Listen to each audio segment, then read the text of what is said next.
शुक्लांबरधरं विष्णुं शशिवर्णं चतुर्भुजं प्रसन्नवदनं ध्यायेत् सर्वविघ्नोपशान्तये। गुरुब्रह्मा गुरुविष्णु गुरुदेवो महेश्वरः गुरुसाक्षात् परब्रह्म तस्मै श्रीगुरवे नमः। ओम साईश्वराय विद्महे सत्यदेवाय धीमहि तन्नः सर्वः प्रचोदयात्।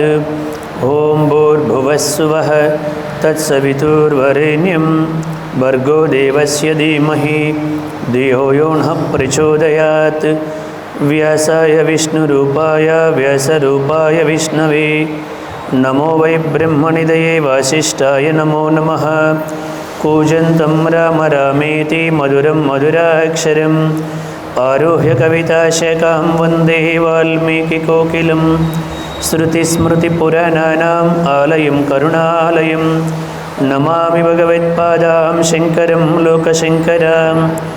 वागर्धाविव सम्पृक्तौ वागर्धप्रतिपत्तये जगतः पितरौ वन्दे पार्वती परमेश्वरौ। श्रीराम राम रामेति रमे रामे मनोरमे सहस्रनाम तत्तुल्यं रामनामवरानने। आपदामपहर्तारं दातारं सर्वसम्पदां लोकाभिरामं श्रीरामं भूयो भूयो नमाम्यहम्। यत्र यत्र रघुनाथकीर्तनं तत्र तत्र कृतमस्तकाञ्जलिं बाष्पवारि परिपूर्णलोचनं मारुतिं नमत राक्षसान्तकम्। वसुदेवसुतं देवं कंसचानूरमर्दनं देवकी परमानन्दं कृष्णं वन्दे जगद्गुरुं। हरे राम राम राम हरे हरे हरे कृष्ण कृष्ण कृष्ण हरे हरे।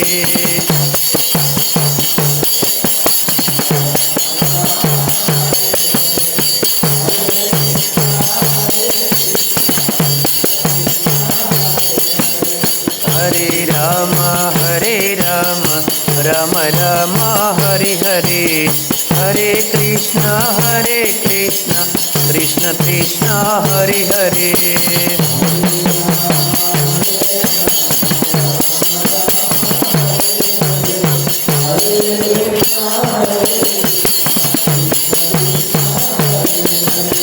हरे राम राम राम हरे हरे हरे कृष्ण कृष्ण कृष्ण हरे हरे।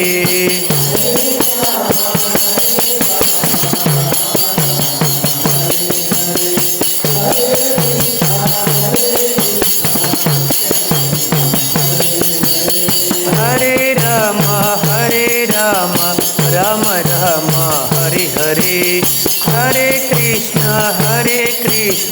कृष्ण कृष्ण हरे हरे।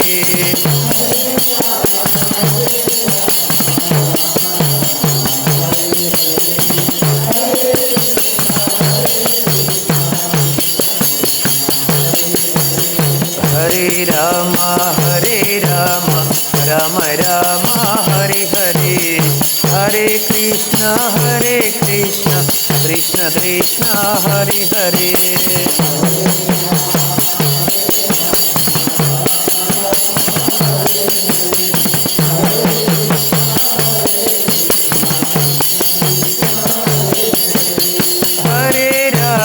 हरे राम राम राम हरे हरे हरे कृष्ण कृष्ण कृष्ण हरे हरे।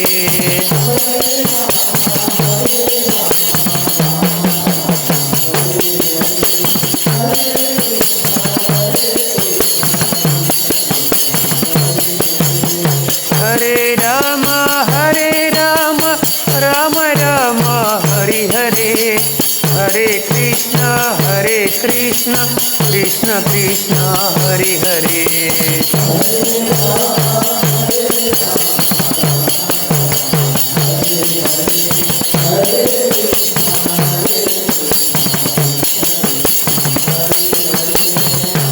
श्रीरामचंद्रमूर्ति की सीता माता को, लक्ष्मण स्वामी की, ఆంజనేయ స్వామికి. శ్రీ శ్రీ శ్రీ శ్రీ గణపతి సచ్చిదానంద స్వామీజీ వారికి. జై గురుదత్త, శ్రీ గురుదత్త.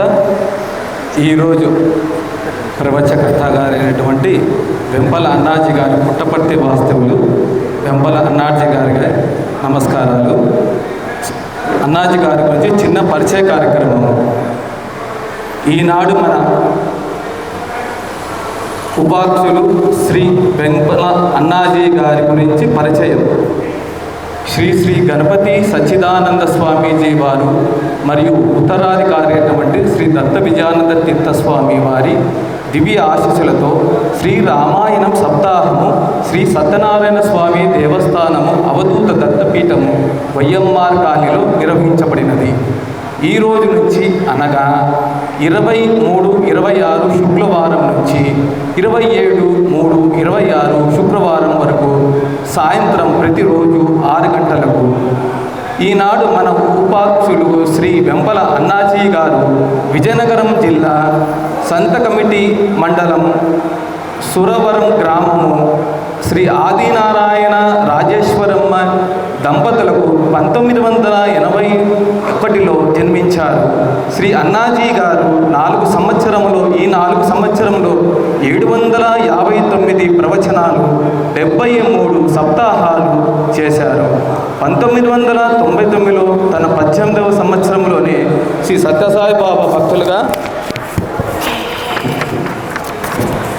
ఉన్నారు.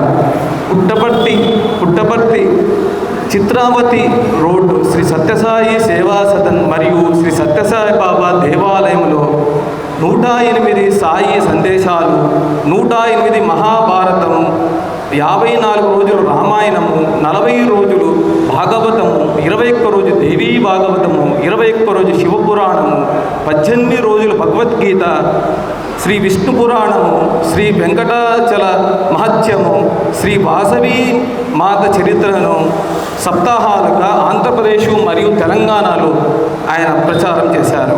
కేవలం 4 సంవత్సరములోనే భగవంతుని దయతో 759 ప్రవచనములు 73 సప్తాహాలుగా చెప్పి పుట్టపర్తి చాగంటి జ్ఞాన సరస్వతిగా ఆయనకు బిరుదు పొందారు.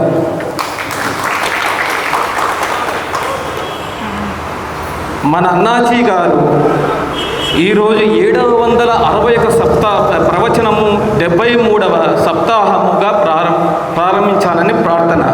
జై శ్రీరామ్, జై గురుదత్త, శ్రీ గురుదత్త. శ్రీ శ్రీ గణపతి సచ్చిదానంద స్వామీజీ వారు మరియు ఉత్తరాధికారి అయినటువంటి శ్రీ దత్త విజయానంద స్వామి ఆశీస్సులు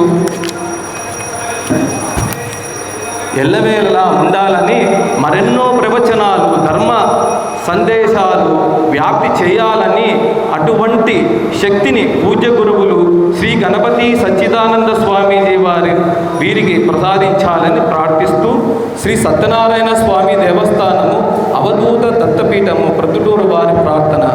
ఇక్కడికి వచ్చిన పెద్దల అందరికీ మా యొక్క కమిటీ తరఫున మీకు ఒకరు ధన్యవాదాలు. ఈ కార్యక్రమాన్ని జయప్రదం చేయవలసినగా భక్తులకు అందరూ కోరడమైనది. ఓం శ్రీ సాయిరామ్. జై గురుదత్త, శ్రీ గురుదత్త. పరమ పూజ్య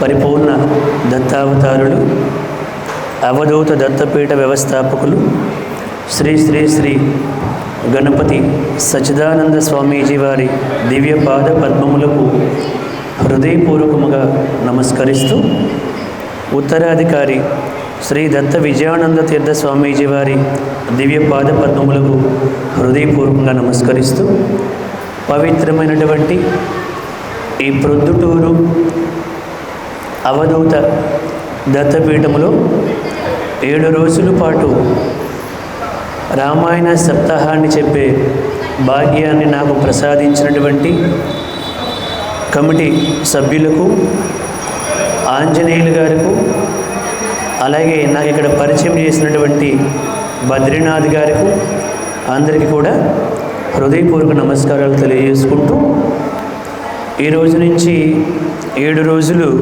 మీరందరూ కూడా రామాయణాన్ని సరిగ్గా 8 రోజుల్లో శ్రీరామనవమి రాబోతుంది. ఆ నవమికి ముందు ఆ రాముడి యొక్క దివ్య చరిత్రని వినే భాగ్యం మనందరికీ కూడా పూజ్య గురుదేవుల యొక్క ఆశీస్సులతో మనకి ఇక్కడ కలిగింది. శ్రీరామచంద్రమూర్తికి, సీతామాతకు, లక్ష్మణస్వామికి, ఆంజనేయ స్వామికి, శ్రీ గణపతి సచ్చిదానంద స్వామీజీ వారికి, అవతరించుటయనుటలో అర్థమేమి, జినులపై ప్రీతి వాత్సల్య పరతతోడ, వారి స్థాయికి దైవంబు వచ్చు భువికి, జీవ ప్రజ్ఞతో పాటుగా దైవ ప్రజ్ఞ. అవతరించుట అంటే సాక్షాత్తు ఆ నారాయణుడు మానవాకారాన్ని ధరించి మనలాగే కరచరణాదులతో కదలయాడి మనలాగే ప్రవర్తిస్తూ మనకి జ్ఞానాన్ని, భక్తిని, ముక్తిని ప్రసాదించడానికి రావటమే అవతరణ అని అంటారు. ఈ రామాయణాన్ని ఇంతకు పూర్వం మీరు ఎన్నోసార్లు విని ఉండి ఉంటారు. ఎందరో పెద్దలు, గురువులు ఈ రామాయణాన్ని ఇంతవరకు చెబుతూనే ఉన్నారు. రామ అన్నటువంటి పేరు లేనటువంటి వాళ్ళు ఏ వంశంలో కూడా ఉండరు. ఎక్కడో ఒక చోట మనకి కాకపోయినా మన తండ్రులు, మన తాతలు, మన ముత్తాతలు ఎవరికో ఒకరికి రామ అన్నటువంటి పేరు తప్పకుండా ఉండి ఉంటుంది. రామాయణము కథలుగా, సినిమాలుగా, పద్యాలుగా, గద్యాలుగా, నాటకాలుగా అనేక రూపాల్లో జన బాహుల్యములోనికి చొచ్చుకొని పోయింది. అయినప్పటికీ కూడా రామాయణ ప్రవచనం అనగానే మరలా మీరందరూ కూడా వచ్చి భక్తి శ్రద్ధలతో ఇక్కడ కూర్చున్నారంటే అది రామాయణం పట్ల మనకు ఉన్నటువంటి భక్తి, అది రాముడి యొక్క దివ్య శక్తి మనకి దాని పట్ల ఉన్నటువంటి భక్తికి నిదర్శనం అన్నమాట. ఎన్నోసార్లు విన్నప్పటికీ కూడా ఇక్కడ ఎవరికి రామాయణం తెలియని వాళ్ళంటూ ఎవరు ఉండరు.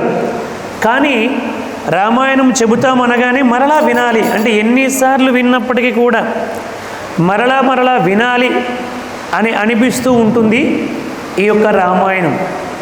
వాల్మీకి మహర్షి ఈ రామాయణాన్ని సాక్షాత్తు బ్రహ్మదేవుడి యొక్క దివ్య అనుగ్రహము చేత, నారద మహర్షి యొక్క ప్రేరణ చేత వాల్మీకి మహర్షి 24,000 శ్లోకాల రామాయణాన్ని 500 సర్గలుగా, 7 కాండలుగా, బాలకాండ, అయోధ్యకాండ, అరణ్యకాండ, కిష్కింధకాండ, సుందరకాండ, యుద్ధకాండ, ఉత్తరకాండ అని 7 కాండలుగా 500 సర్గలతో 24,000 శ్లోకాల రామాయణాన్ని మనకు అందించారు వాల్మీకి మహర్షి.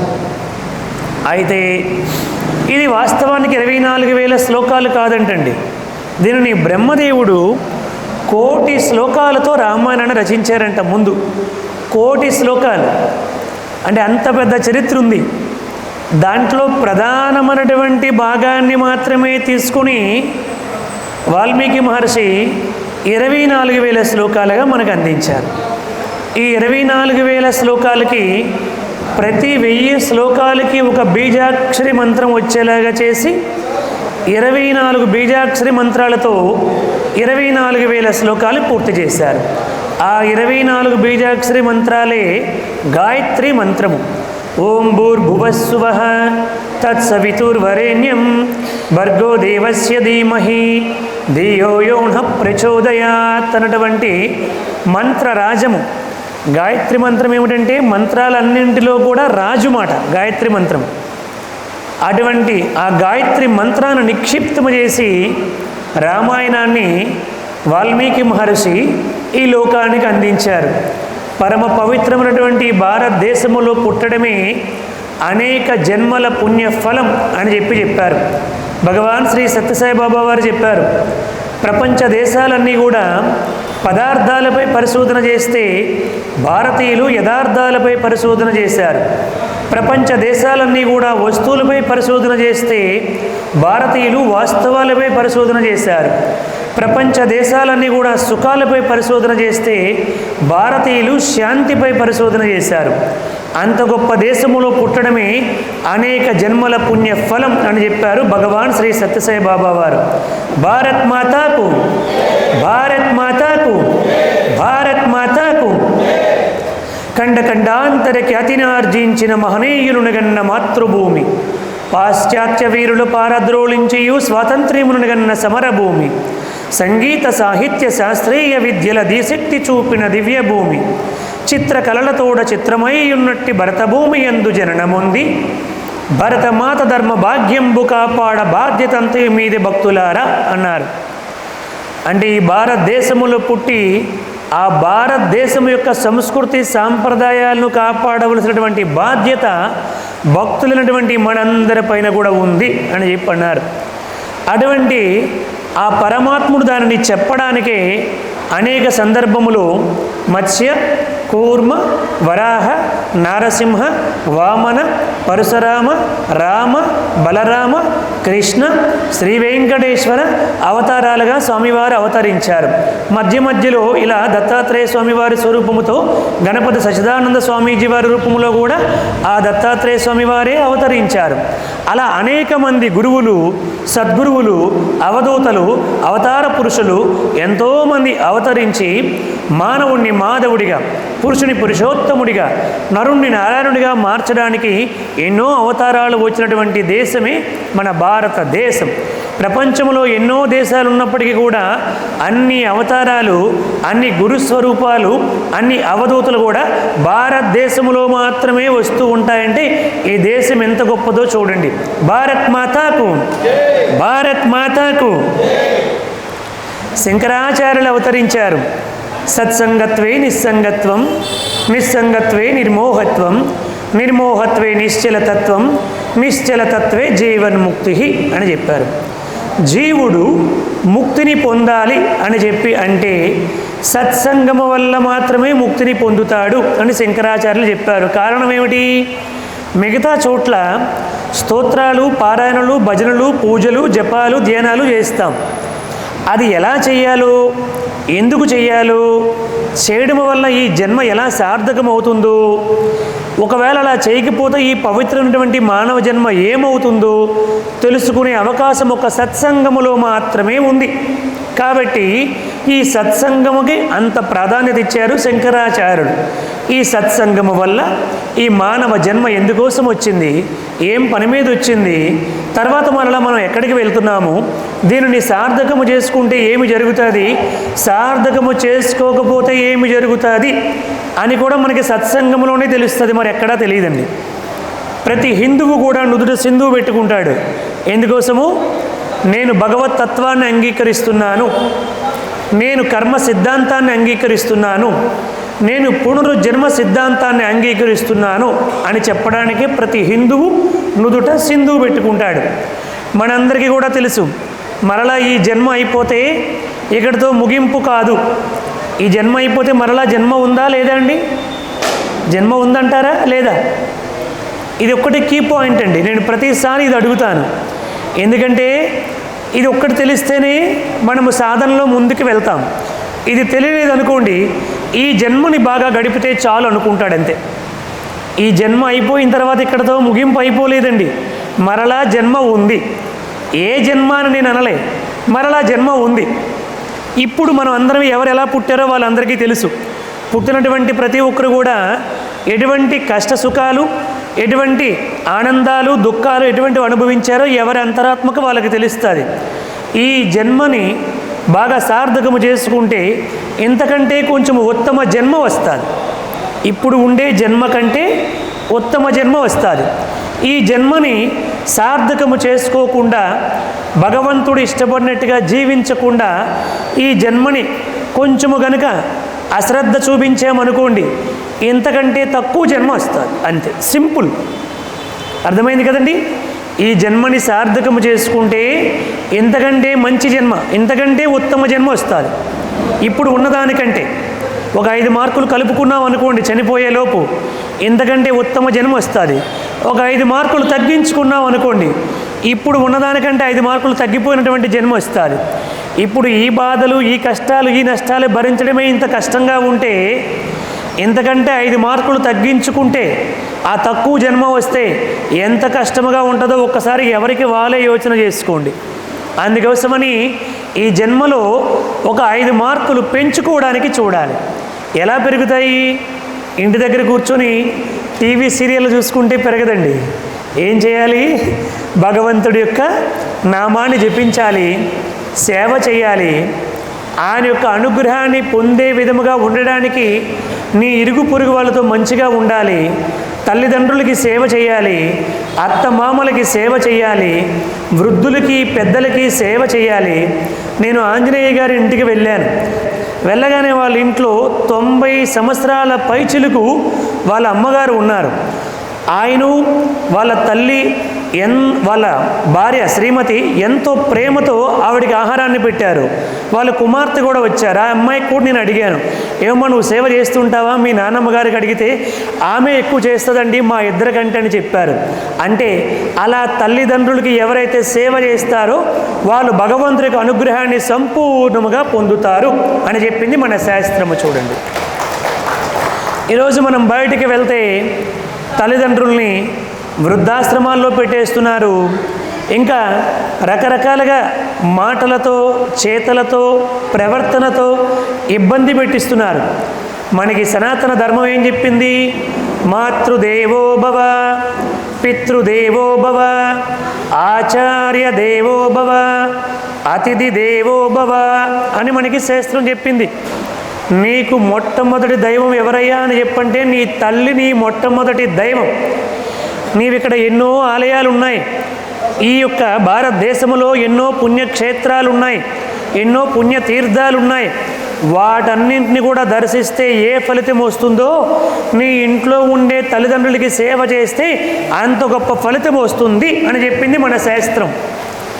మన ఇంట్లో ఉన్నటువంటి తల్లిదండ్రులకి మనము సేవ చేయకుండా మనము తిరుపతి వెళ్ళి 10 రోజులు సేవ, పుట్టపర్తి వెళ్ళి 10 రోజులు సేవ, షిరిడి వెళ్ళి 10 రోజులు సేవ, శ్రీశైలం వెళ్ళి 10 రోజులు సేవ, కాశీ వెళ్ళి 10 రోజులు సేవ చేస్తే ఒకవేళ సమాజము నిన్ను సంతృప్తి పరుస్తుందేమో, నిన్ను పంపించినటువంటి ఆర్గనైజేషన్ వాళ్ళు సంతృప్తి చెందుతారేమో కానీ భగవంతుడు సంతృప్తి చెందడు అని చెప్పారు భగవాన్ శ్రీ సత్యసాయి బాబా వారు. భగవంతుడు సంతృప్తి చెందాలంటే నీ తల్లిదండ్రులకి నీవు సేవ చేయాలి అని చెప్పారు. కాబట్టి మనందరం కూడా ఈ సకల పురాణాల యొక్క సారాంశము, రామాయణ భారత భాగవతాల యొక్క సారాంశం ఏమిటంటే ఇంట్లో ఉండే తల్లిదండ్రులకి, అత్తమామలకి, వృద్ధులకి, పెద్దలకి సేవ చేయాలి అని చెప్పారు మేడం. దాన్ని తెలుసుకోవడానికే ఇవన్నీ కూడా రాముడు ఎలా సేవ చేశాడు, ఆ యొక్క తల్లిదండ్రులకి ఎలా సేవ చేశాడు, గురువులకి ఎలా సేవ చేశాడు, పెద్దలకి ఎలా సేవ చేశాడు, రామాయణం అంటే రాముడు ఆచరించి నడిచి చూపించినటువంటిదే రామాయణం. సీతమ్మ అత్తమామలకి ఎలా సేవ చేసింది అన్నటువంటిది ఈ 7 రోజుల్లో మనందరం కూడా తెలుసుకుంటాం. ఈ రామాయణాన్ని అనేక మంది అనేక కోణాల్లో రచించారు. భగవాన్ శ్రీ సత్యసాయి బాబా వారు రామకథ రసవాహిని అని రామాయణాన్ని సంక్షిప్తముగా 2 గ్రంథాల్లో రచించారు. ఇంకా ఈ యొక్క రామాయణానికి వాల్మీకి మహర్షి పెట్టినటువంటి పేరేమిటంటే సీతాయాస్ చరితం. ఇది రాముడు చరిత్ర అనలే, ఇది సీతమ్మ తల్లి యొక్క చరిత్ర అని పేరు పెట్టుకున్నారు వాల్మీకి మహర్షి. అలాగే తులసీదాస్ రామచరిత మానసం అని చెప్పి గొప్ప గ్రంథాన్ని రచించాడు. అంటే వాల్మీకి మహర్షి చెప్పిన దానికంటే కూడా ఇంకా గొప్ప గొప్ప విషయాలను కూడా తీసుకొచ్చి అందులో అద్భుతంగా వివరించారు తులసీదాస్. రామచరిత మానస్ అనేటువంటి గ్రంథాన్ని రచించారు. భాస్కరుడు భాస్కర రామాయణాన్ని, మొల్ల రామాయణాన్ని, అలాగే వావులికులున్న సుబ్బారావు గారు వాసుదాస్ అంటారు, కడప జిల్లాకి చెందినటువంటి వారు ఆంధ్ర వాల్మీకి రామాయణాన్ని రచించారు. అలాగే విశ్వనాథ సత్యనారాయణ గారు రామాయణ కల్పవృక్షం అన్నటువంటి గ్రంథాన్ని రచించారు. ఇలా తెలుగులో ఎంతోమంది రచించారు. అనేక భాషల్లో కొన్ని వేల మంది భక్తులు, గురువులు, సద్గురువులు ఆ రాముడి యొక్క దివ్య అనుగ్రహము చేత రామాయణములో ఈ 24,000 శ్లోకాలతో పాటు 1,000,000 శ్లోకాల రామాయణము కదా, ఆ రామాయణాన్ని రాముడు వాళ్ళకి అనేక కోణాల్లో ద్యోతకము చేస్తే ఆయా విషయాలన్నింటినీ కూడా అద్భుతముగా వర్ణించి చెప్పారు రామాయణాన్ని పెద్దలందరూ కూడా. అటువంటి రామాయణాన్ని మనము ఈ 7 రోజులు కూడా చెప్పుకోవడానికి ప్రయత్నం చేస్తాము. రాముడు మానవాకారం ధరించి వచ్చాడు. మానవాకారం ధరించి వచ్చినప్పుడు మానవుడిలాగానే ప్రవర్తించారు. 11,000 సంవత్సరాల పాటు కూడా కేవలం ఒక మానవుడికి ఎలాగైతే కష్టం వస్తే ఎలా ఉంటారు, నష్టం వస్తే ఎలా ఉంటారు, సుఖం వస్తే ఎలా ఉంటారో అలాగే ప్రవర్తించారంటే మానవ రూపాన్ని ధరించినప్పుడు ఎలా ఉండాలో మారీచుడు చెప్పాడు. రామో విగ్రహవాన్ ధర్మ సాధు సత్యపరాక్రమ రాజా సర్వస్య లోకస్య దేవానామివ వాసవ అంటాడు. అంటే రాముడు సాక్షాత్తు ధర్మస్వరూపుడని మారీచుడు వర్ణించాడు రాముడి యొక్క దివ్య అవతారాన్ని. అటువంటి రాముడి యొక్క చరిత్రని వాల్మీకి మహర్షి ఈ లోకానికి అందించారు. రామ అన్నటువంటి పేరుని వశిష్ఠ మహర్షి ఎలా పెట్టారంటే ఓం నమో నారాయణాయ అన్నటువంటి అష్టాక్షరి మంత్రములో రకారాన్ని, ఓం నమ శివాయలో మకారాన్ని తీసుకొని రామ అన్నటువంటి పేరుని ఈ లోకానికి అందించారు వశిష్ఠ మహర్షి. అంటే రాముడు జన్మించక పూర్వమే రామనామం ఈ లోకములో ఉంది. కారణం ఏమిటి? రాముడు పుట్టక పూర్వమే మరొక రాముడు ఉన్నాడు. ఎవరు? పరశురాముడు. రాముడి కంటే ముందే ఉన్నాడు ఆయన. సరే, అలా రామనామం ముందే ఉంది. ఆయన ఎంతలా ప్రవర్తించారంటే రామచంద్రమూర్తి తులసీదాసు రామచరిత మానసములో అద్భుతముగా వర్ణించారండి. అంటే ఆ రాముడు తన యొక్క భార్యని సీతమ్మని కోల్పోయి ఇక్కడ భూలోకములో చాలా దుఃఖపడుతూ ఉన్నారు. అక్కడేమో పరమేశ్వరుడు కైలాసములో శ్రీరామ రామ రామేతి రమే రామే మనోరమే సహస్రనామ తత్తుల్యం రామనామ వరాననే అని ఆ రామనామం యొక్క గొప్పతనాన్ని అక్కడ జగన్మాతకి చెబుతూ ఉన్నారు. ఆవిడ రామనామం యొక్క మహత్యాన్ని విని ఒకసారి కిందకి చూసింది. చూస్తే భూలోకములో ఏమి జరిగిందంటే సీతమ్మని కోల్పోయి రాముడు చాలా దుఃఖపడుతూ ఉన్నాడు. కనిపించిన ప్రతి చెట్టుని, ప్రతి పుట్టని, ప్రతి వాగుని, ప్రతి వంకని అందరినీ కూడా నా సీతను ఎవరైనా చూశారా, నా సీతను ఎవరైనా చూశారా, నా సీత ఎక్కడికి వెళ్ళిపోయింది అని ఏడుస్తూ ఉన్నాడు రాముడు. ఆ పైనుండి చూసింది జగన్మాత. ఏమిటి పరమేశ్వర, తన భార్యని రావణాసురుడు ఎత్తుకొని పోతే తన భార్యని ఎవరు ఎత్తుకొని పోయారో కూడా తెలియనటువంటి రాముడి కోసం మీరు ఇక్కడ కూర్చొని రామనామం యొక్క గొప్పతనాన్ని నాకు చెబుతున్నారా అని అనింది. అంటే లేదు పార్వతి, అది ఒక నటన, అది ఆయన మానవాకారం ధరించి వెళ్ళాడు కాబట్టి అది ఆయన అలా ప్రవర్తిస్తున్నాడు అంతే అన్నాడు. లేదు లేదు, నేను ఆయన్ని పరీక్షించొచ్చా అని అడిగింది జగదంబ. సరే నీ ఇష్టం అన్నాడు పరమేశ్వరుడు. అంతే, ఆ జగదంబ రాముడు ఆ యొక్క అడవిలో సీత సీత సీత సీత అని ఏడుస్తూ ఆ సీత కోసం వెతుకుతూ ఉంటే ఆమె వచ్చి జగదంబ వచ్చి సీతమ్మ వేషాన్ని ధరించింది. అచ్చము సీతలాగా తయారైపోయి రాముడిలా ముందుకు ఉండి నా సీతను ఎవరైనా చూశారా, నా సీతను ఎవరైనా చూశారా అని అడుగుతూ ఉంటే ఆవిడ వెనకాతల ప్రత్యక్షం అయ్యింది.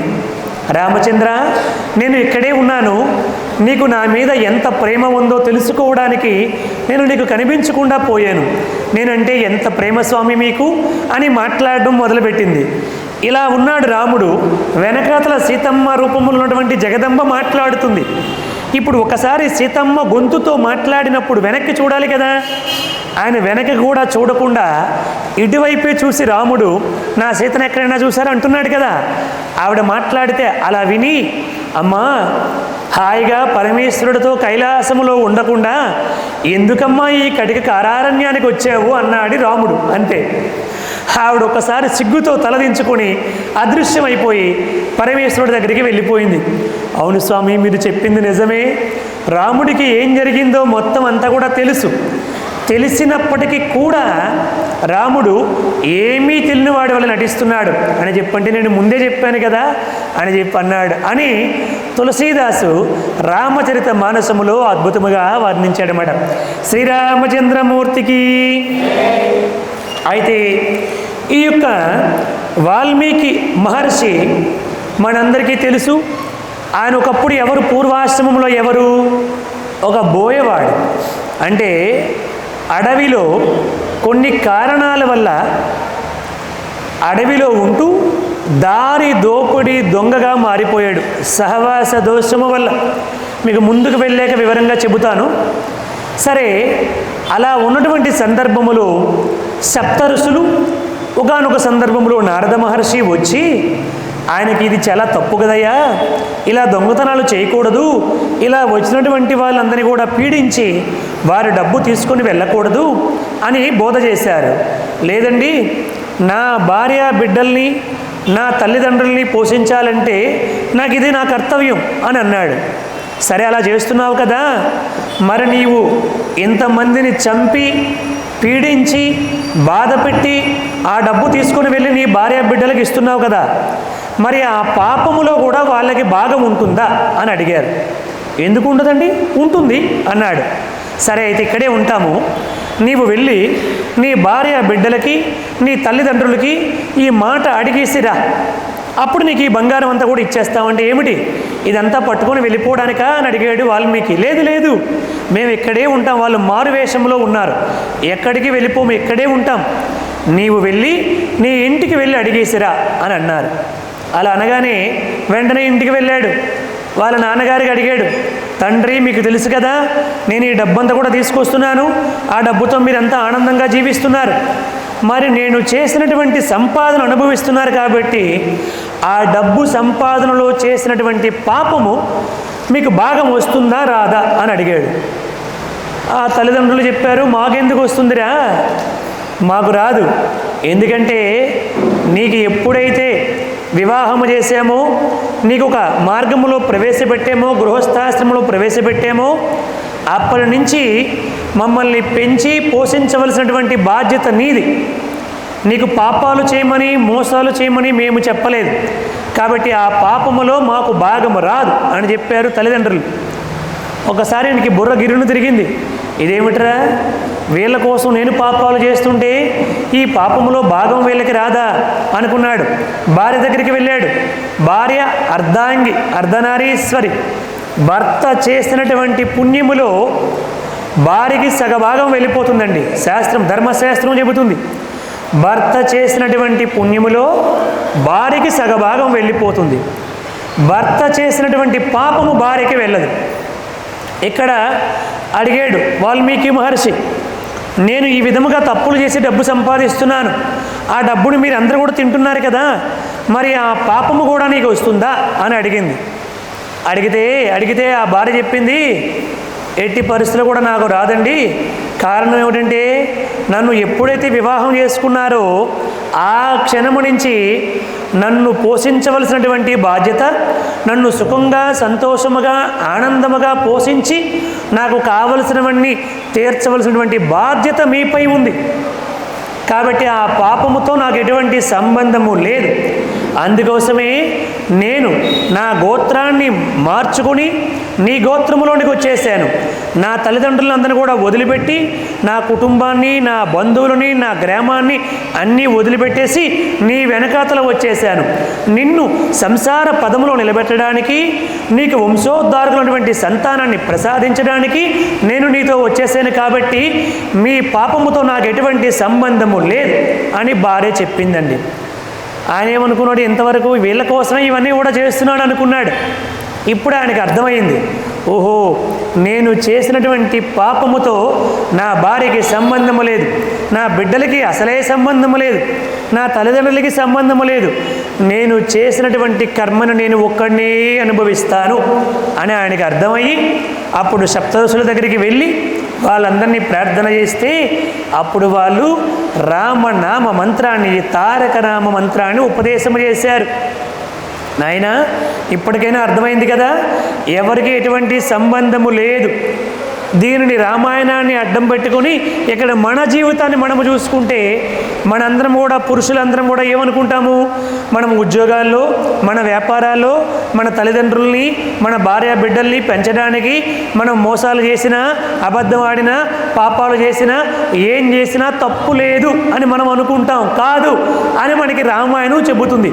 ఇందుకోసం మనం రామాయణాన్ని వినాలి అని చెప్పారండి. చూడండి, ఎందుకోసం రామాయణం అంటే ఇందుకోసం. ఈ రామాయణం ద్వారా ఏం తెలియబడుతుంది? వాళ్ళకి ఎటువంటి సంబంధం కూడా లేదు. కానీ మరి మనిషి ఎందుకు తప్పులు చేస్తున్నాడు అని చెప్పి అంటే, ఉన్నదాంతో సంతృప్తి చెందలేక. ఇప్పుడు ఒక ఉద్యోగస్తుడు ఉంటాడు, ఒక 50,000 60,000 జీతం ఉంటుంది. కానీ ఆయన ఏమనుకుంటాడు? తన పక్క వాళ్ళని చూస్తాడు, వాళ్ళు మంచి మేడ కట్టారనుకోండి, ఈయన కూడా మంచి డూప్లెక్స్ మేడ కట్టాలనుకుంటాడు. ఆయన కారులో వెళ్తున్నాడు అనుకోండి, పక్క వాళ్ళు, ఈయనకి బైక్ ఉంటుంది. ఆ బైక్తో సంతృప్తి చెందలేక ఆయన కూడా ఒక 20 లక్షలు 30 లక్షలు పెట్టి మంచి కారులో వెళ్ళాలనుకుంటాడు.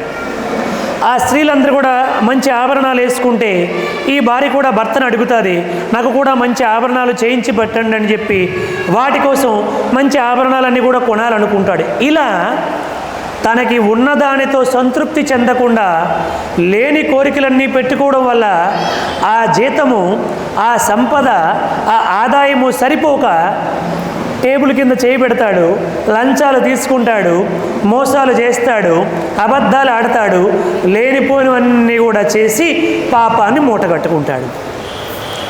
పాప ఫలితం ఎవరు అనుభవిస్తారు? తను ఒక్కడే అనుభవిస్తాడు. ఆ సంపద ఎవరు అనుభవిస్తారు? అందరూ అనుభవిస్తారు. చూసారా? అందుకని ఎవరు చేసిన కర్మ వాళ్ళే అనుభవిస్తారని చెప్పింది మనకి శాస్త్రం. భర్తకి ఏదైనా అనారోగ్యం వస్తే భార్య పక్కనే ఉంటుంది, కానీ ఆ కష్టాన్ని ఏమైనా తీసుకోగలుగుతుందా? భార్య దగ్గరుండి సేవ చేయగలుగుతుంది, నీకు కొంచెం ఏదో దోశలో ఇడ్లీలో చేసి పెడుతుంది తప్ప ఆ కష్టాన్ని అయితే భార్య తీసుకోదు. కారణం ఏమిటి? ఎవరు చేసిన కర్మ వాళ్ళే అనుభవించాలి. పక్కనే తల్లిదండ్రులు ఉన్నా, బిడ్డలు ఉన్నా, భార్య ఉన్నా, అన్నదమ్ములు ఉన్నా, అక్క చెల్లెండ్రులు ఉన్నా, స్నేహితులు ఉన్నా, ఎంతమంది ఉన్నప్పటికీ కూడా కర్మ ఎవరు అనుభవించాలి? ఎవరు చేసిన కర్మ ఆ ఒక్క జీవుడు అనుభవిస్తాడు. మీరు చూడండి, అంటే కర్మ సిద్ధాంతం ఎలా ఏర్పడిందో చూడండి. ఎవరు తీసుకోవడానికి అవకాశమే లేదన్నమాట. చూడండి, అది ఎన్ని సంవత్సరాలైనా కానీ ఆ జీవుడు ఒక్కడే అనుభవించాలి. అలాగే స్త్రీలు తప్పు చేశారనుకోండి, ఆ భార్య ఒక్కరిదాయ అనుభవిస్తుంది తప్ప భర్తకి ఆ భార్య మీద ఎంత ప్రేమ ఉన్నా సేవ చేయగలుగుతాడు తప్ప ఆ కష్టాన్ని మాత్రము తీసుకోలేడు. అందుకని కర్మయందు చాలా ఎరుక కలిగి ఉండాలి. మనకి కర్మల యందు చాలా జాగ్రత్తతో కర్మలు చేయాలి. అవకాశం ఉంది కదని చెప్పి మనకి నచ్చినట్టుగా ప్రవర్తించామనుకోండి, ఆ కర్మంతా మనం ఒక్కరిమే అనుభవిస్తామని మనకి రామాయణంలో వాల్మీకి మహర్షి చరిత్ర ద్వారా తెలియపడుతుంది. ఆ మాట చెప్పగానే ఆ తారక నామ మంత్రాన్ని తీసుకొని ఆయన చాలా కాలం పాటు ఆ మంత్రాంతో జపము చేసుకుంటూ వచ్చాడు, తపస్సు చేశాడు. ఎంతలా తపస్సు చేశాడంటే దేహం అంతా కూడా పుట్టలు పెట్టేసింది. అయినా కూడా బయటికి రాకుండా ఆ రామనామాన్ని జపిస్తూ ఉన్నాడు. అప్పుడు బ్రహ్మదేవుడు మరలా ఈ సప్తఋషులు వచ్చి ఆయనకి మరలా సంప్రోక్షణ చేసి, వాల్మీకి అంటే పుట్ట, వాల్మీకి నుంచి మరలా ఉత్తర జన్మ పొందాడు కాబట్టి మరలా ద్విజుడు అయ్యాడు కాబట్టి వాల్మీకి మహర్షి అన్న పేరు వచ్చింది ఆయనకి. అంతకు పూర్వం ఆయన పేరేమిటి? రత్నాకరుడు ఆయన పేరు. తర్వాత వాల్మీకి అయ్యాడు. ఈ యొక్క కావ్యాన్ని రచించిన తర్వాత వాల్మీకి మహర్షి అయ్యాడన్నమాట. అదే విషయాన్ని అనేక పురాణాల్లో అనేక విధాలుగా వర్ణించబడి ఉంది. చెప్పాను కదా, 1,000,000 శ్లోకాలు రామాయణం, 24,000 శ్లోకాలే మనము చెప్పుకుంటున్నాం అన్నమాట. అందుకని రఘువంశం అని చెప్పి ఒకటి ఉంటుంది. కాళిదాసు మహాకవి రచించాడు చాలా అద్భుతంగా. అందులో రఘువంశము గురించి మొత్తం ఉంటుంది. దశరథ మహారాజు ఎంత గొప్పవాడంటే, ఆయన యొక్క కీర్తి పెరిగిపోతూ ఉంటే రావణాసురుడు ఈ విషయాన్ని తెలుసుకుని కప్పము కట్టమని ఒక 2 దూతల్ని పంపించాడంట. ఎవరి దగ్గరికి? దశరథ మహారాజు దగ్గరికి. ఆ దూతలు వచ్చి, మేము రావణాసురుడు యొక్క దూతలమండి, ఆయన కప్పము కట్టమన్నాడని అడిగారంట. ఎక్కడి నుంచి?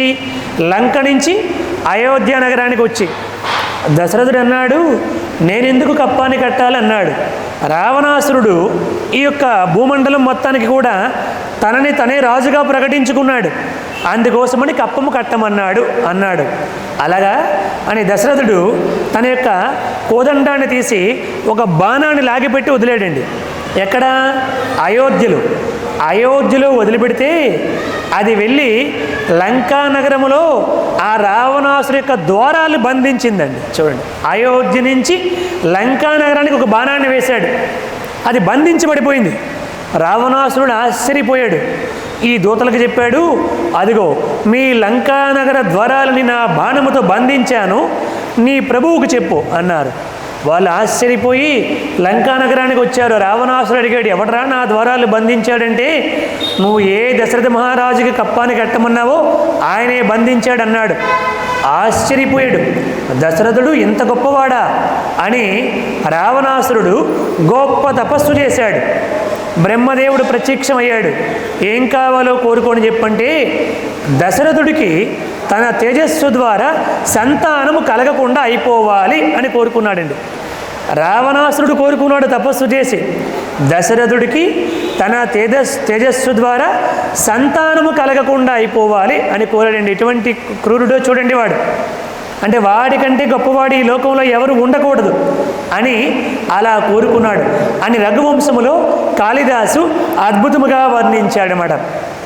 సరే, ఇప్పుడు వాల్మీకి మహర్షి ఈ రామాయణం మొత్తాన్ని కూడా నారద మహర్షి ఒకసారి వచ్చి, నాయనా నీవు రామాయణాన్ని రచించు అని చెప్పారు.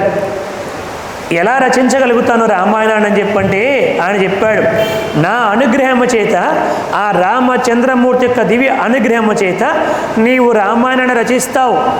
నీవు రచించలేవు, ఆ పరమాత్ముడి యొక్క అనుగ్రహము చేత నీవు రచిస్తావు. అప్పటికి రామాయణం అంతా అయిపోయిందండి. రాముడు 11,000 సంవత్సరాల పాటు ఈ భూమండలాన్ని పరిపాలించాడు. అప్పటికి 10,990 సంవత్సరాలు దాదాపు అయిపోయింది. ఇంకా రామాయణం ముగింపు దశకు వచ్చేసింది. సీతమ్మ వాల్మీకి మహర్షి దగ్గర ఉంది. ఇద్దరు లవకుశులిద్దరు కూడా 2 పుత్రులు జన్మించారు. అంటే సీతమ్మ యొక్క సేవ చేయడం వల్ల వాల్మీకి మహర్షికి రామాయణాన్ని రచించే శక్తి వచ్చింది అని చెప్పి అన్నారు మన పెద్దలు. సరే, ఇప్పుడు ఆయన అన్నాడు, అయితే ఈ లోకములో గొప్ప 16 కళలు, షోడశ కళా ప్రపూర్ణుడు అంటారు. గొప్ప తేజోవంతుడు, గొప్ప ధర్మవంతుడు, గొప్ప దయావంతుడు, గొప్ప కరుణావంతుడు, గొప్ప వీర్యవంతుడు, అటువంటి 16 గుణాలు కలిగినటువంటి వారు ఈ లోకంలో ఎవరైనా ఉన్నారా అని అడిగారు. దానితో ప్రారంభమయ్యింది బాలకాండ. ఓం తపస్వాధ్యాయ నిరతం తపస్వీ వాగ్విదాంవరం నారదం పరిపప్రచ్ఛ వాల్మీకి మునిపుంగవం కోన్వస్మిన్ సాంప్రదం లోకే గుణవాన్ కశ్చ వీర్యవాన్ ధర్మజ్ఞశ్చ కృతజ్ఞశ్చ సత్యవాక్యో దృఢవ్రతః చారిత్రేణ చ కోయుక్తః సర్వభూతేషు కోహితః విద్వాన్ కః సమర్థశ్చ కశ్చైక ప్రియదర్శనః ఆత్మవాన్ కో జితక్రోధో జితిమాన్ కో నసూయకః కశ్చ బిభ్యతి దేవాశ్చ జయతరోసస్య సంయుగే అంటూ రామాయణంలో బాలకాండలో వాల్మీకి మహర్షి నారద మహర్షిని ప్రశ్నించాడు. అప్పుడు నారద మహర్షి సంక్షిప్త రామాయణాన్ని చెప్పాడు. నాయన, రామచంద్రమూర్తి అవతరించాడు, ఆయన ఈ విధముగా జీవించాడు, ఈ విధముగా ఇదంతా జరిగిందని సంక్షిప్తముగా చెప్పాడు. మీకు ముందుకు వెళ్ళాక అదంతా కూడా చెబుతాను. దానిని తీసుకుని వాల్మీకి మహర్షి ఈ రామాయణం రచించాలని సంకల్పించుకున్నాడు. రాముడి గురించి ఎప్పుడైతే చెప్పాడో ఆయనకి ఎటు చూసినా రాముడే కనిపిస్తున్నాడు. తన శిష్యుడు భరద్వాజుడు అనేటువంటి శిష్యుడితో కలిసి తమసా నదికి వెళ్ళాడు. ఆ తమసా నదిలో ఎటు చూసినా రాముడే కనిపిస్తున్నాడు ఆయనకు. అక్కడ స్నానము చేసి వచ్చేస్తూ ఉండగా ఒక 2 క్రౌంచ పక్షులు ఒకదాని వెంట ఒకటి తిరుగుతూ ఉన్నాయి. ఒక ఆడపక్షి వెనకాతల మగపక్షి ఆనందంగా తిరుగుతూ ఉన్నాయి. ఆయన చూస్తూ ఉన్నాడు. ఆ జంటను చూసి వాల్మీకి ఆనందపడుతూ ఉండగా ఎక్కడి నుంచో ఒక బోయవాడు వచ్చాడు.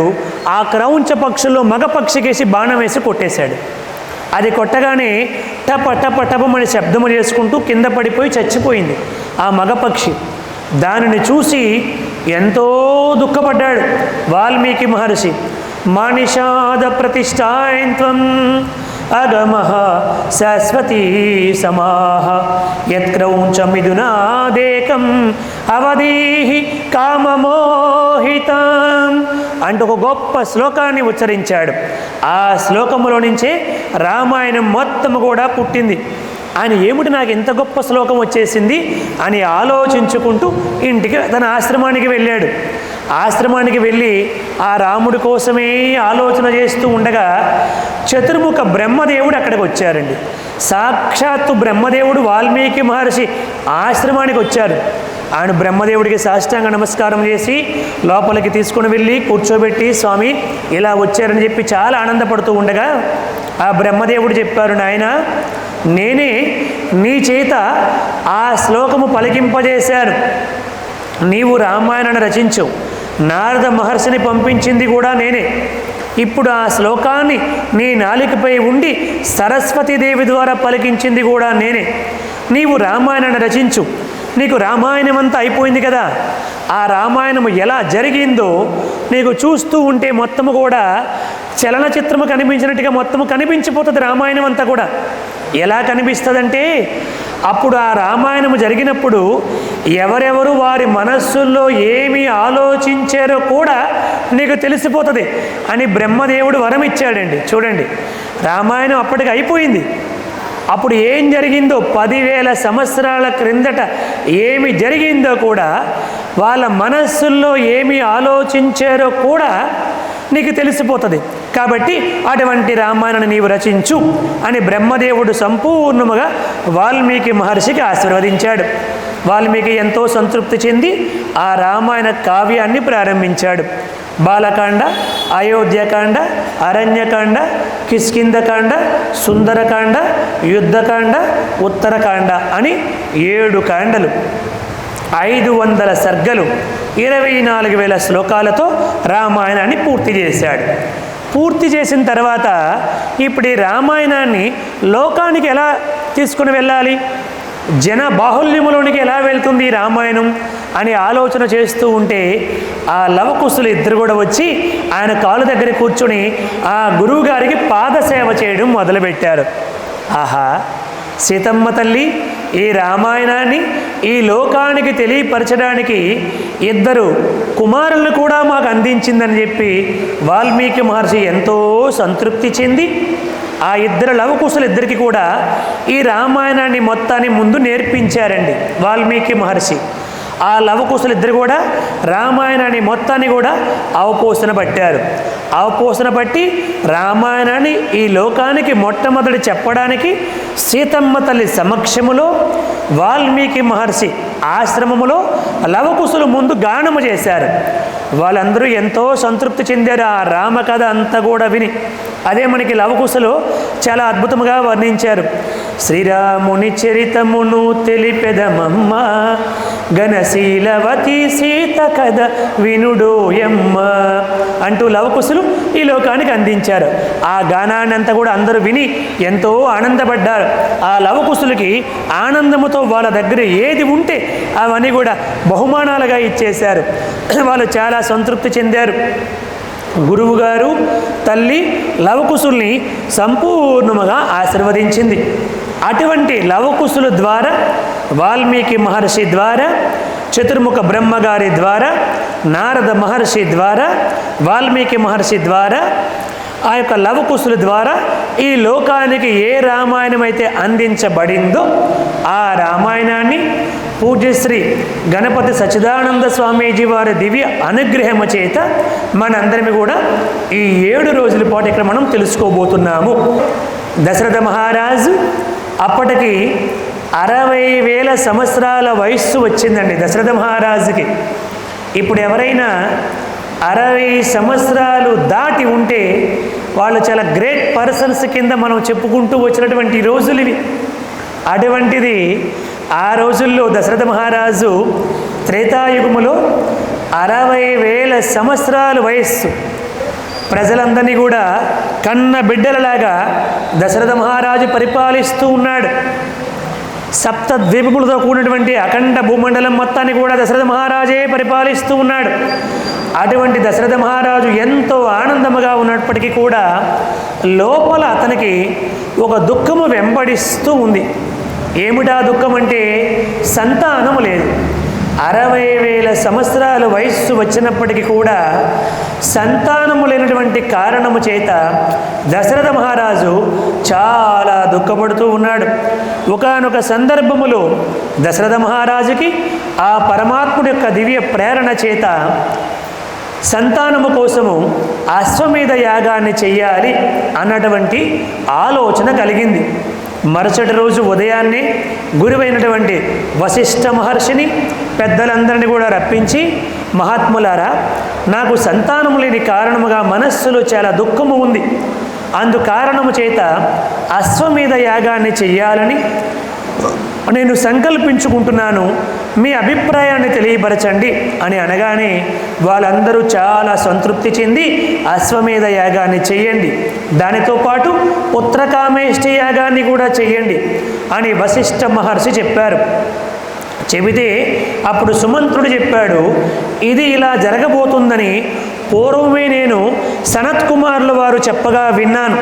కాబట్టి దశరథ మహారాజా, ఈ యొక్క అశ్వమేధ యాగానికి పుత్రకామేష్టి యాగానికి నీవు విభండక మహర్షి కుమారుడైనటువంటి ఋష్యశృంగ మహర్షిని ఆహ్వానించి వారిని ప్రధాన బ్రహ్మగా ఇక్కడ కూర్చోబెట్టి వారి ద్వారా ఈ అశ్వమేధ యాగాన్ని పుత్రకామేష్టి యాగాన్ని చేస్తే మీకు సంతానము తప్పకుండా కలుగుతుంది అని సుమంత్రుడు చెప్పాడండి.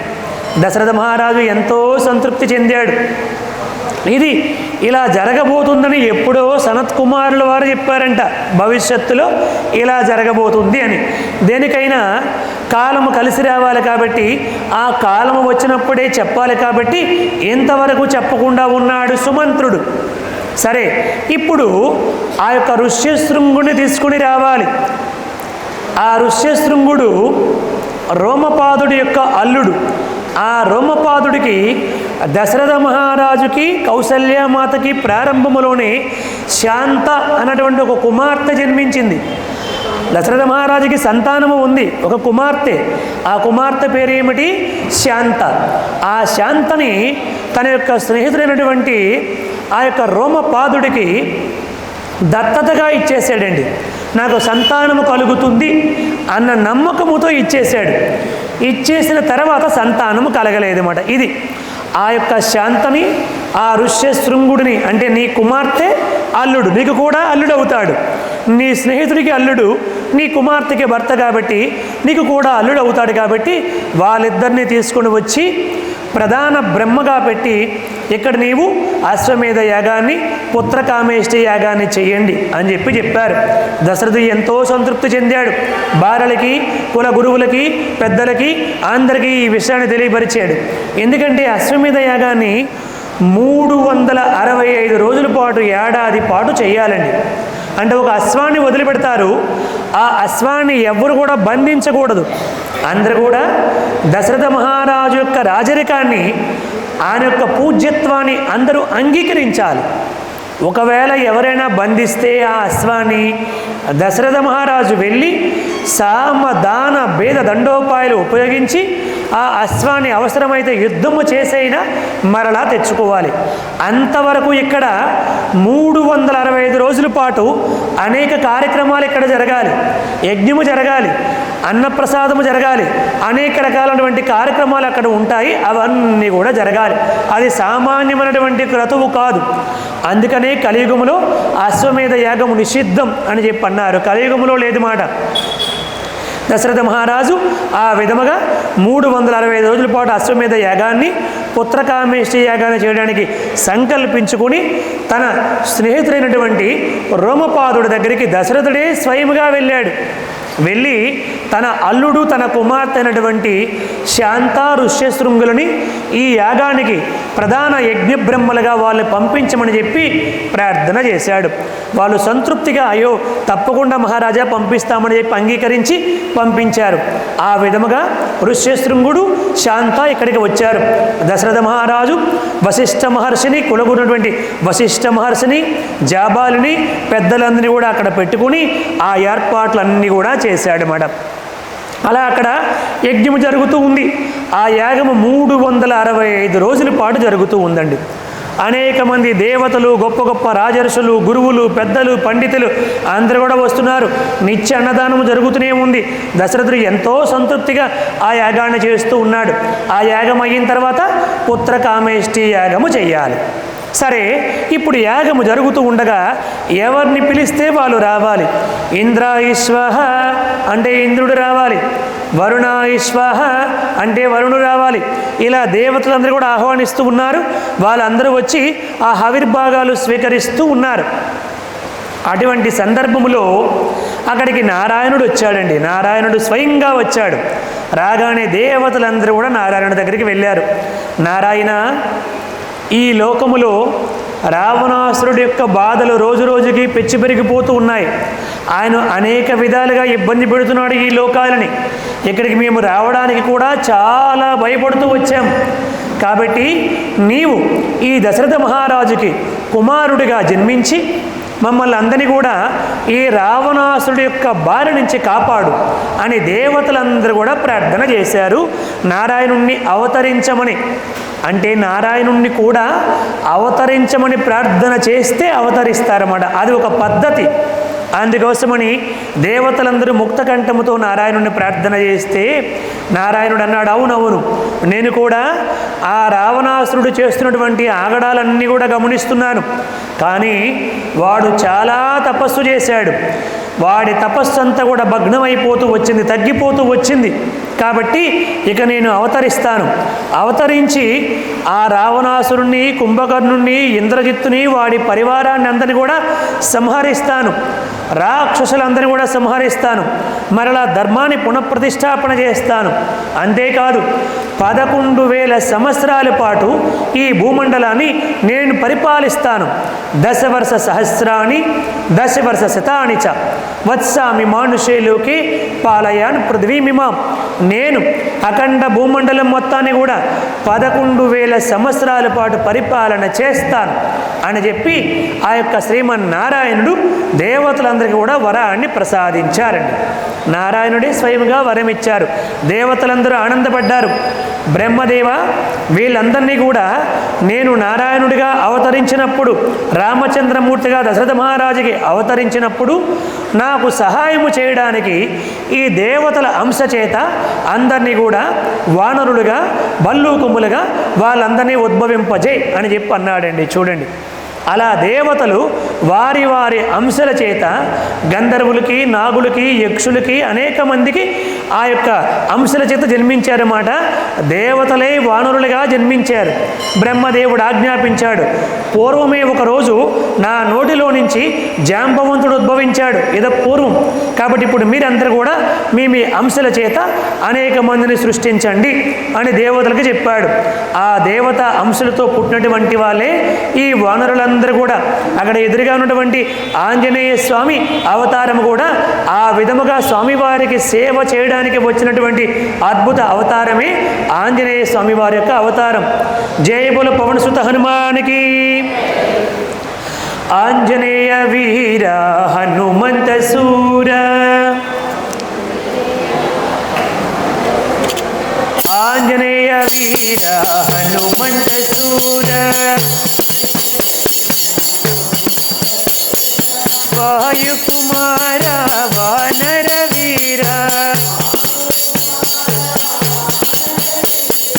వాయుకుమార వానర వీర, ఆంజనేయ వీర హనుమంత సూర, ఆంజనేయ వీర హనుమంత సూర, వాయు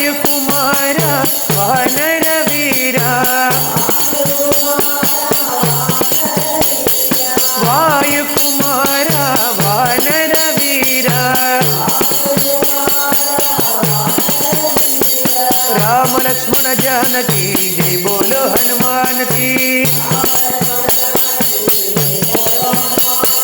राम लक्ष्मण जानकी जय बोलो हनुमान की।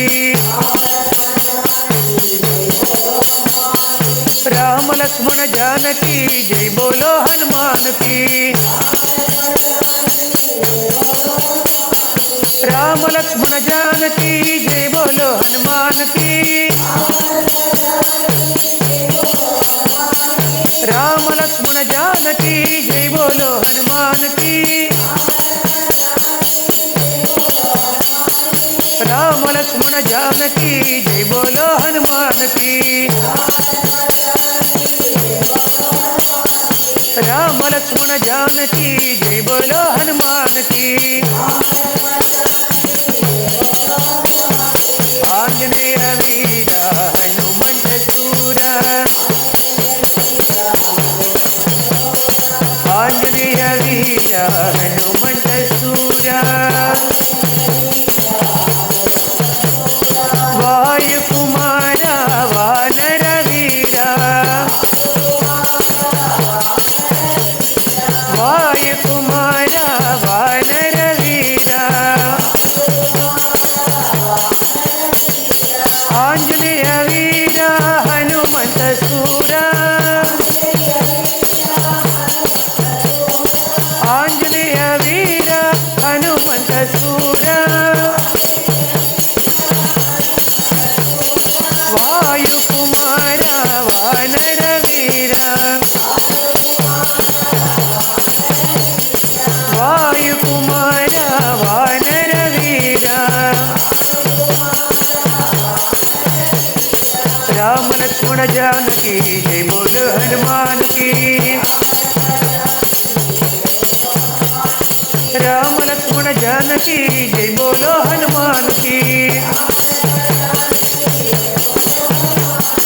राम लक्ष्मण जानकी जय बोलो हनुमान की। राम लक्ष्मण जानकी जय बोलो हनुमान की। राम लक्ष्मण जानकी जय बोलो हनुमान की। आंजनेय वीर हनुमंत सूर। అలా భగవంతుడి యొక్క దివ్య నామాన్ని ఎల్లప్పుడూ కూడా మనము స్మరించాలి. ఆ యొక్క దివ్య నామం ఒక్కటే మనల్ని ఎల్లప్పుడూ కూడా కాపాడుతుంది. ఈ కలియుగములో గొప్ప గొప్ప యజ్ఞాలు యాగాలు గొప్ప గొప్ప తపస్సులు అవన్నీ కూడా మనము చేయలేము. కాబట్టి కలియుగములో నామస్మరణ అత్యంత సులభమైనటువంటి తరుణోపాయం అని చెప్పి మనకి శాస్త్రాలు చెబుతున్నాయి. అందుకని బ్రతికినన్నాళ్ళు నీ భజన తప్పను గాని మరణకాలమునందు మరుతునేమి. ఆవేళ యమదూతల ఆగ్రహంబున వచ్చి ప్రాణములు పెగలించి పట్టునప్పుడు కఫవాత పైత్యములు కప్పగా భ్రమచేత కఫముద్భవమందు కష్టపడుచు నా జిహ్వతో నిన్ను నారాయణాయనుచు పిలుతునో శ్రమచేత పిలవలేను. నాటికిప్పుడే చేతు నీ నామ భజన చెవినడవయ్య భూషణ వికాస శ్రీధర్మపురి నివాస దుష్ట సంహార నరసింహ దురిత దూర అంటాడు నరసింహ శతక కర్త.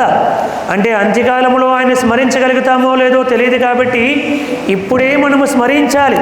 ప్రతిరోజు కూడా దైవాన్ని స్మరించాలి. 3 నిమిషాలు పడుతుందండి.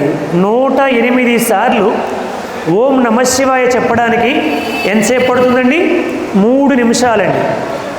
ఇక్కడ కూర్చున్నటువంటి వాళ్ళు చాలామంది ఈనాడు పేపరు సాక్షి పేపరు వదిలిపెట్టకుండా చదివే వాళ్ళు ఉంటారు. ఇక్కడ కూర్చున్న ఆడవాళ్ళలో ఖచ్చితంగా టీవీ సీరియళ్ళన్నీ వదిలిపెట్టకుండా చూసేవాళ్ళు ఉంటారు. ఒకవేళ పవర్ కట్ అయితే మొబైల్లో టీవీ సీరియల్ చూసినటువంటి వాళ్ళు కూడా ఉన్నారండి. ఒకవేళ టెలివిజన్ ఆగిపోతే అలా సీరియళ్ళన్నీ కూడా చూస్తారు, సినిమాలు చూస్తారు, వార్తలు చూస్తారు, పేపర్లు చదువుతారు. అలాగే ప్రతి నిత్యము కూడా భగవద్గీతను చదివినటువంటి వాళ్ళు ఎంతమంది ఉన్నారు? ప్రతి నిత్యము కూడా రామాయణాన్ని చదివినటువంటి వాళ్ళు ఎంతమంది ఉన్నారు? ప్రతి నిత్యము కూడా ఆ భగవంతుడి యొక్క అష్టోత్తరాన్ని చదివినటువంటి వాళ్ళు ఎంతమంది ఉన్నారు? మన వెనకాతల ఈ టీవీ సీరియళ్ళు కానీ, ఈ సినిమాలు కానీ, ఈ వాట్సాప్లు కానీ, ఫేస్బుక్లు కానీ ఇవి ఏవి కూడా రావు. ఈ చదివినటువంటి పేపర్లు కానీ, చూసినటువంటి వార్తలు కానీ ఇవి ఏవీ రావు. నేను చూడొద్దనలేదు, తెలుసుకోవద్దనలేదు. అదే జీవిత లక్ష్యం కాదు అంటున్నా. అది మాత్రమే జీవిత లక్ష్యము కాదు. ప్రతిరోజు మన అకౌంట్లో పుణ్యం ఉండాలి.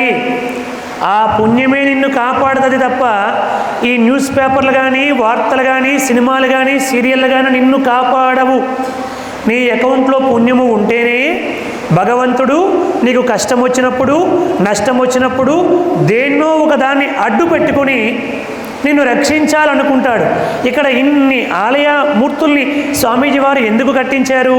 ఇన్ని విగ్రహాలను ఎందుకు ప్రతిష్టాపన చేశారు?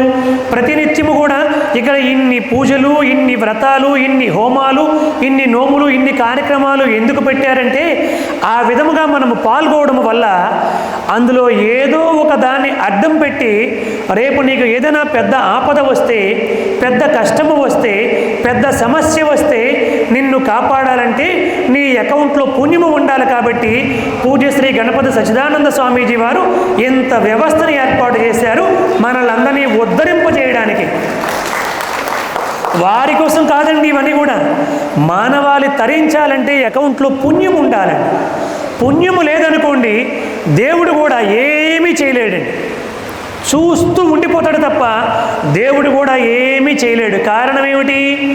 పుణ్యము లేని వాళ్ళని కూడా కాపాడాలి అన్నటువంటి రూల్ లేదు. మన రాజ్యాంగంలో కొన్ని రూల్స్ మనం ఎలాగైతే పెట్టుకున్నామో, ఎవరైతే బాగా చదువుతారో, కష్టపడి బాగా చదువుతారో వాళ్ళకే ఉద్యోగం వస్తుంది. అవునా కాదండి? అందరికీ ఉద్యోగం ఇవ్వాలి అని ఉన్నదనుకోండి, ఎవరు చదవకుండా కూడా నాకు ఉద్యోగం కావాలని అంటారు. అందుకని ఆ ఉద్యోగానికి ఏం చేశారు? కొన్ని నియమ నిబంధనలు పెట్టారు. ఎవరికైతే ఇన్ని మార్కులు వస్తాయో, ఈ విధముగా ఇంటర్వ్యూని ఫేస్ చేస్తారో, ఈ విధముగా ఈ స్టెప్స్ అన్ని దాటుకుంటూ వెళతారో వాళ్ళకే ఉద్యోగాన్ని ఇస్తారు కదండి. ఇప్పుడు నేను ఇంత బాగా ప్రవచనం చెప్పినా నాకు ఉద్యోగాన్ని ఇమ్మంటే ఇస్తారా? ఇవ్వరు. ఆ యొక్క చదువులో నువ్వు క్వాలిఫికేషన్ అవ్వాలి, దానికి ఆ గ్రూప్ సబ్జెక్ట్స్ నువ్వు చదవాలి, అవన్నీ అయితేనే నీకు ఉద్యోగం ఇస్తారు తప్ప ఉద్యోగాన్ని ఇవ్వరు. అలాగే భగవంతుడి యొక్క అనుగ్రహాన్ని నీవు పొందాలంటే, నీవు సమస్యల నుంచి బయటపడాలంటే, కష్టము నుంచి బయటపడాలంటే, ఆపదల నుంచి బయటపడాలంటే, నీ అవసరాలు తీరాలంటే, నీ కోరికలు తీరాలంటే కూడా ఏమి జరగాలో, నీ అకౌంట్లో ఏమి ఉండాలో శాస్త్రాలు చెప్పే. దాన్ని మనము తెలుసుకుని ఆ పుణ్యాన్ని సంపాదిస్తే ఇది మనకి తెలిసింది ఏమిటి? మనకి ఎంబీబీఎస్ రావాలంటే బైపీసీ చదవాలని, మనం ఇంజనీరింగ్ వైపు వెళ్ళాలంటే ఎంపీసీ తీయాలని, ఇలా ఇవన్నీ కూడా మనకి తెలిసాయి. కానీ మనకి జీవితంలో కూడా ఈ కష్టాల నుంచి, నష్టాల నుంచి, బాధల నుంచి, సమస్యల నుంచి బయటపడాలంటే ఏ విధముగా పుణ్యాన్ని సంపాదించుకోవాలో కూడా మన పురాణాలు, మన శాస్త్రాలు, మన గురువులు, మన పెద్దలు మనకి చెప్పారు. కానీ మనం వినకపోతే, తెలుసుకోకపోతే మనకే నష్టం. అది చెప్పడానికే ఇన్ని అవతారాలన్నీ కూడా మనకి భూమి మీదకి కూడా వచ్చాయి. ఎందుకోసం వచ్చాయి? ఆయనే చెప్పాడు కృష్ణ పరమాత్ముడు, యదా యదా హి ధర్మస్య గ్లానిర్భవతి భారత అభ్యుత్థానం అధర్మస్య తదాత్మానం సృజామ్యహం పరిత్రాణాయ సాధూనాం వినాశాయ చ దుష్కృతాం ధర్మ సంస్థాపనార్థాయ సంభవామి యుగే యుగే. నన్ను నేనే సృష్టించుకుంటాను. ఎందుకోసం? ధర్మానికి గ్లాని ఏర్పడినప్పుడు మానవుడికి భక్తిని, ముక్తిని, జ్ఞానాన్ని ప్రసాదించడానికి నేనే అవతరిస్తూ ఉంటాను అని చెప్పారు. అలా అవతరించినటువంటి అపర దత్తాత్రేయ స్వామి వారి యొక్క అద్భుత స్వరూపమే శ్రీ శ్రీ శ్రీ శ్రీ గణపతి సచ్చిదానంద స్వామీజీ వారి యొక్క అవతారం. అలా వచ్చారు. తను కావాలని సంకల్పించుకుంటారు. వారిని ఏమంటారు? కారణజన్ములు అంటారు. మనల్ని ఏమంటారు? కర్మజన్ములు అంటాం. మనందరినీ కూడా కొన్ని కర్మల వల్ల పుట్టాము, వాళ్ళు కొన్ని కారణాల వల్ల పుట్టారు. ఆ కారణాలన్నీ పూర్తి చేయడానికి పుట్టారు. ఒక పీఠాలని, ఒక మందిరాలని, ఒక ఆలయాలని, కొన్ని కోట్ల మంది భక్తులని తరింపజేయాలన్నటువంటి కారణం ఒకటి ఉంది. కాబట్టి ఆ కారణము కోసం అవతరిస్తారు వాళ్ళు. అందుకని వారిని ఏమన్నారు? అవతరణ అన్నారు. మనల్ని ఏమన్నారు? జన్మ అన్నారు. మనము కర్మజన్ములమి, వారు కారణజన్ములు. రేపటి రోజు నుంచి వారి యొక్క చరిత్రని, కారణజన్ములు అయినప్పటికీ కూడా వాళ్ళు అవతారాన్ని తీసుకునేటప్పుడు అంటే మనకి జ్ఞానాన్ని బోధించడానికి వస్తారు.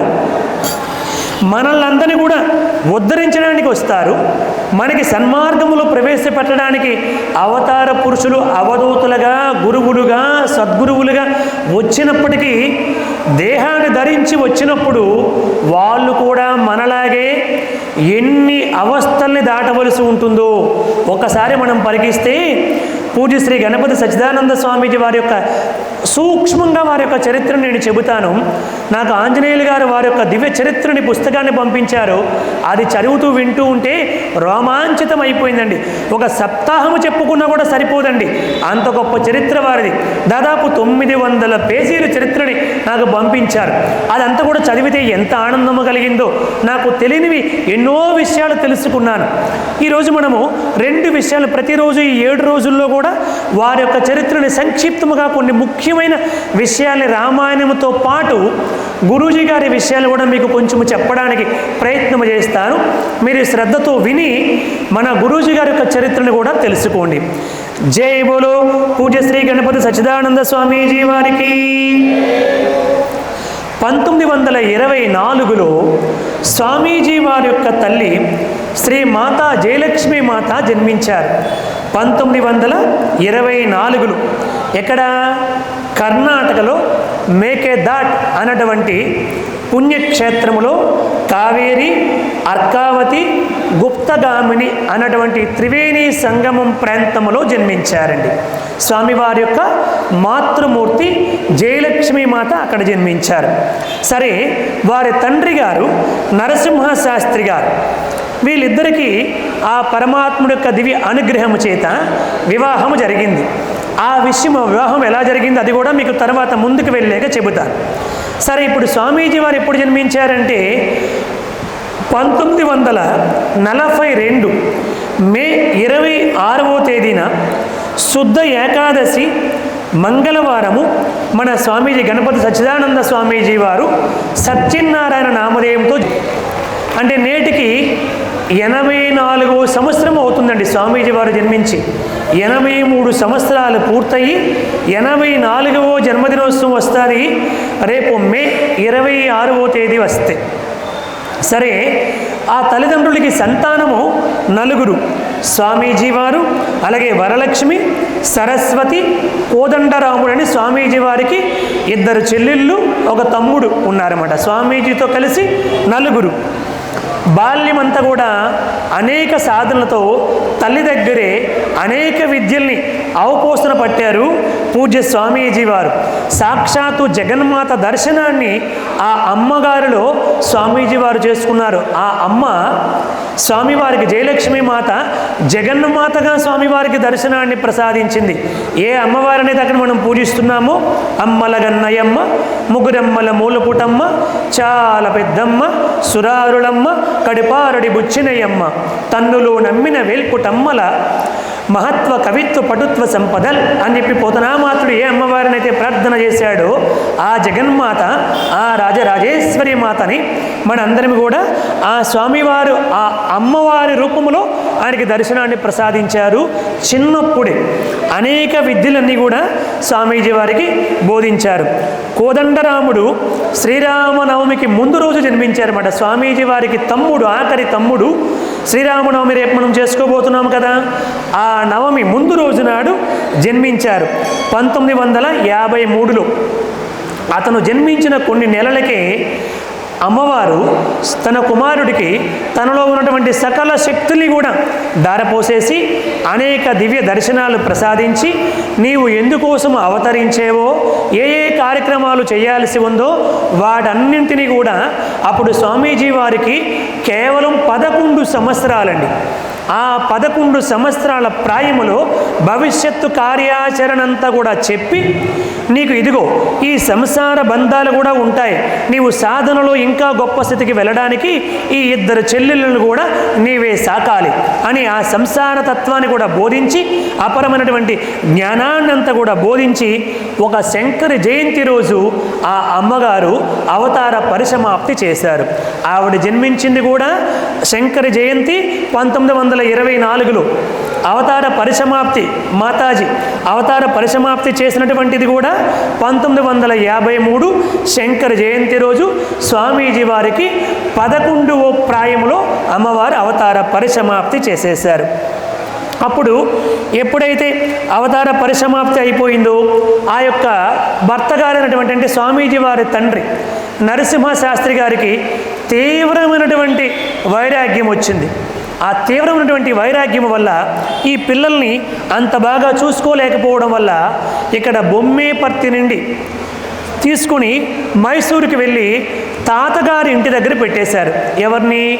స్వామీజీని, ఇద్దరు చెల్లెళ్ళు ఇద్దరిని కూడా తీసుకుని వెళ్ళి తాతగారి ఇంటికి, అంటే తాతగారి పేరు లింగన్న గారు, అంటే స్వామీజీ వాళ్ళ అమ్మగారి తండ్రి. ఆ తాతగారి దగ్గరికి అప్పచెప్పేశారు లింగన్న గారికి. అప్పచెప్పేసి ఈ సత్యనారాయణ, అప్పుడు స్వామివారి పేరు ఏమిటి? సత్యనారాయణ గారు. భగవాన్ సత్యసాయి బాబా వారి పేరు కూడా మొట్టమొదట సత్యనారాయణ రాజు. ఆ తర్వాత భగవాన్ శ్రీ సత్యసాయి బాబా వారి అయ్యారు. 1940 అక్టోబర్ 20వ తేదీ నాడు అవతార ప్రకటన చేసిన తర్వాత నుండి భగవాన్ శ్రీ సత్యసాయి బాబా వారిగా రూపాంతరము చెందారు. సరే, ఇప్పుడు సత్యనారాయణగా ఉన్నటువంటి మన స్వామీజీ వారిని, వరలక్ష్మిని, అలాగే సరస్వతులని, ఈ ఇద్దరు చెల్లెల్ని, కుమారుణ్ణి తీసుకుని వెళ్ళి తాతగారికి లింగన్న గారికి అప్పచెప్పేసి ఈయనేమో అనేక రకాలైనటువంటి సాధనలు చేసుకుంటూ తీవ్ర వైరాగ్యముతో సంచరిస్తూ ఉన్నారు. సరే, కొంతకాలం గడిచింది. కొంతకాలం గడిచిన తర్వాత బన్నీరుగట్టి కంటే బెంగళూరు సమీపంలో ఉన్నటువంటి బన్నీరుగట్టి దగ్గరికి స్వామీజీ వారిని, వరలక్ష్మి గారిని తీసుకుని వెళ్ళారు. అంటే వీళ్ళ ఇద్దరిని, తనకి ఇద్దరు కూతుర్లు ఉన్నారు. ఒక కూతురు దగ్గర సరస్వతిని పెట్టారు, మరొక కూతురు దగ్గర బెంగళూరుకి సమీపంలో ఉన్నటువంటి బన్నీరుగట్టి దగ్గర స్వామీజీ వారిని, అంటే సత్యనారాయణ గారిని, అలాగే వరలక్ష్మి గారిని తన రెండవ కూతురు శారదమ్మ దగ్గర పెట్టారు. అక్కడికి వచ్చేసారు స్వామీజీ.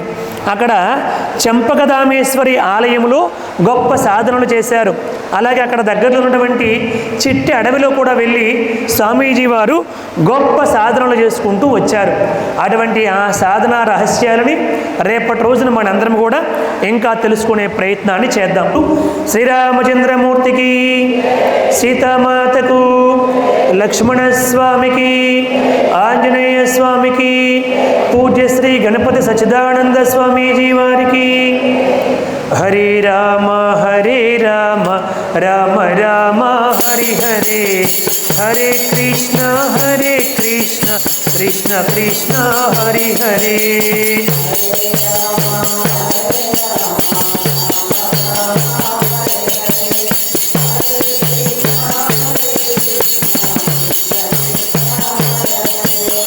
హరే రామ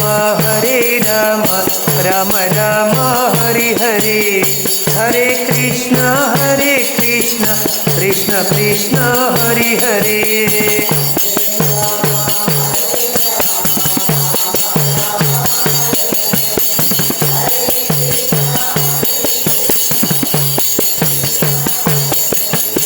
హరే రామ రామ రామ హరి హరే, హరే కృష్ణ కృష్ణ కృష్ణ హరి హరే.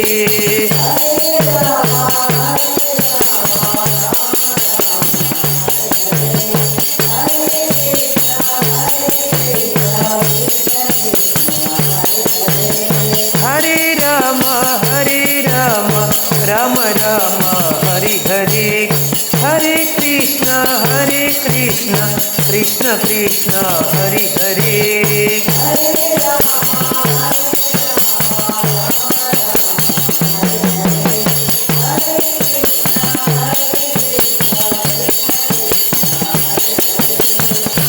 जय बोलो श्री रामचंद्रमूर्ति की, सीतामातकु